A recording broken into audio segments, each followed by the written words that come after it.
Bakit tingin mo may ganong klaseng void in your heart na may kulang pa? Hindi ko Pero talaga ngayon alam napupunuan mo.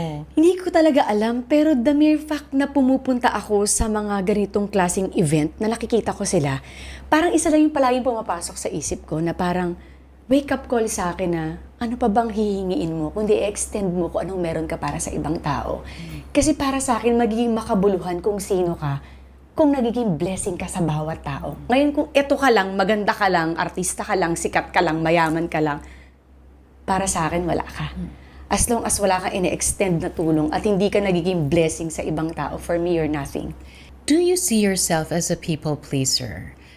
Ginagawa mo ba lahat ng ito para mapasaya yung iba, para masaya sila, pero hindi talaga Ay, para hindi sa'yo? Hindi kasi ako impokrita talaga.